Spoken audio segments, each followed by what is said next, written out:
If you want to be a rich coach, consultant, advisor, agency, service pro, or solution provider, if you want to fill your sales pipeline with high-quality leads and enroll more clients and affect positive change for those clients to become better, stronger, healthier, wiser, wealthier, whatever it is you do, then there is one skill you need to be a successful change maker above all others. One skill.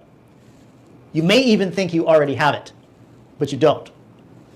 Because the simple yet infallible rule of business is this: if they have the problem and the money to pay you, and you say the right thing, they will buy.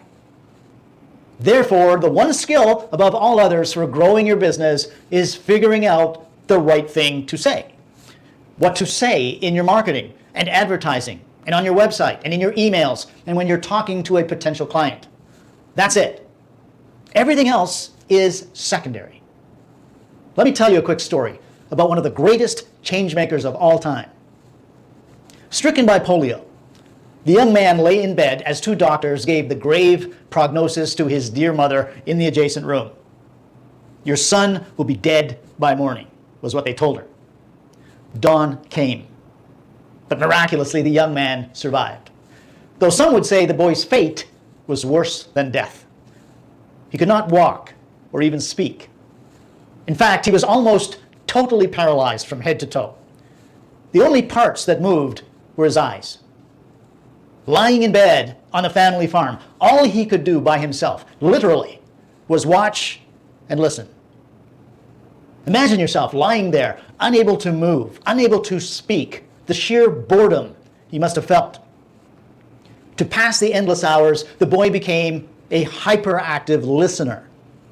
He also grew unusually attentive to the way his brothers and sisters, parents and nursemaid communicated with one another through facial expression and body language. The boy discovered that when his sisters said yes, it could mean no. And when they said no, it could mean yes. One day, as he carefully observed his youngest sibling learning to walk, something wondrous began to happen. The boy began to recall body memories of the muscular activity in his own body. And slowly, the young, optimistic man made a remarkable recovery. But there's more to the story. He went on to become an MD and eventually a psychotherapist. And he began using his formidable powers of observation to help people with psychological disorders. When patients came to him with their problems, he would watch their eye movements, breathing, and body language. He paid close attention to how they spoke, the words they used, how they reacted to him and their surroundings. And then by pacing their mannerisms and speech patterns, he was able to gain deep rapport and lead them to effect change. He often cured patients with serious ongoing troubles that other doctors had simply given up on. The man is, of course, legendary hypnotherapist Milton H. Erickson. A session with Dr. Erickson was nothing more than a simple conversation, peppered with artful questions and metaphorical stories that allowed his clients to break down mental blocks that were preventing them from getting what they wanted from life. One such example was a retired policeman who came to Erickson and said, "I have emphysema, high blood pressure, and as you can see, I am grossly overweight. I drink too much. I eat too much. I want a job, but my emphysema and high blood pressure prevent it. I'd like to cut down on my smoking. I'd like to get rid of it. I'd like to quit drinking about a fifth of whiskey a day, and I'd like to eat sensibly. Can you help me?" Erickson asked him, "Are you married?" The policeman replied, "No, I'm a bachelor. I do my own cooking, but there's a restaurant right around the corner where I often visit." Erickson said, "So there's a handy restaurant around the corner where you can dine. Where do you buy your cigarettes?" He said he bought 2 cartons at a time. Erickson pointed out, in other words, you buy cigarettes not for today, but for the future. Now, since you do most of your own cooking, where do you shop? The policeman said, "Fortunately, there's a little grocery store right around the corner. That's where I get my groceries and cigarettes." "Where do you get your liquor?" The policeman replied, "Right next door to the grocery." Erickson summarized the situation. So you have a handy restaurant, grocery, and liquor store near your house. You say you want to work, but you can't. However, you can walk. All right, buy your cigarettes one pack at a time. Walk across town to buy your pack. As for groceries, don't go to the store by your place. Walk to another one at least a mile away and buy just enough for one meal. As for the liquor, you can drink all you want. Take your first drink at a bar at least a mile away. If you want a second drink, walk to another bar at least a mile away. If you want a third, walk to another bar a mile away. The policeman looked at Milton Erickson angrily. He cursed at him and left. A month later, a new patient came by to see Erickson and told him this. A policeman referred me to you and said you are the only psychologist in town who knew what he was doing. Erickson did not deprive the man of his wants. He didn't say, you can't do this, or you must stop that. That's what well-meaning coaches, consultants, advisors, and salespeople do, and it never works. Instead, Erickson tells the policeman what he can do. He can drink all he wants, smoke all he wants, eat all he wants, but he must walk. And you might be thinking, well, if I heard that, I would disobey and just keep on smoking, drinking, and overeating. Who in their right mind would dutifully follow these absurd instructions? Well, here's the thing. Very few people would.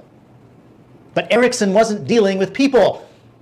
He was dealing with a person, an individual with whom he had been observing intently from the moment the man walked in the room. A person whom Erickson knew had been trained to listen and obey from the day he showed up at the police academy. The cop had a long history of carrying out orders, and so Erickson gave him some. Am I suggesting that this kind of intense observation is the same skill you need to fill your programs with high-paying clients? Indeed I am, because it is exactly what's needed to figure out the right thing to say to every prospect you encounter. Every one of them has a digital footprint, which can be known. Every one of them exhibits behaviors that tell you things about who they are and how they think. And every one of them can be surveyed, allowing you to adapt your marketing message to their worldview in real time. So by the time they speak with you, you know exactly what to say to enroll them as clients, just as Erickson did with the policeman. I've taught these skills to hundreds of coaches, consultants, advisors, agencies, service pros, and solution providers who've used them to redefine the way they do business, to automate lead generation, to remove themselves from the hours for dollars trap, and to scale their revenues into the stratosphere. Like Peter Ippolito, who helps businesses in Central America to use email to drive foot traffic into their retail stores. He was able to double his revenue the first weekend he had this system working for him. Or Noah St. John of SuccessClinic.com, who was able to double the price of his coaching programs while cutting his acquisition costs by half. Or James Lang of Lang Financial Group, who took an 8-figure seminar business online in just a few short weeks, building incredible additional leverage and profitability into his advisory business. Well, it can happen for you too. When you click the link to the lower left of this video, or if you're on mobile, it's at the upper right. Or if you're watching this on Facebook or LinkedIn, there's a Learn More button below. You'll be taken to a page that looks like this, and you can apply for a free strategy call. And what happens at your free strategy call? We're going to talk about how you can build an automated client-getting machine that tirelessly finds people with the problems you solve, with the money to pay you, and then practically reads their minds to figure out what to say to them, as Erickson did, and then delivers them to your enrollment call calendar in droves. Now, this call isn't for everyone. Obviously, we only have so much bandwidth to do these free sessions, and so you do have to apply and qualify. But if you're serious about transforming your practice into a profit-pumping powerhouse, then click the button, and I hope we talk soon.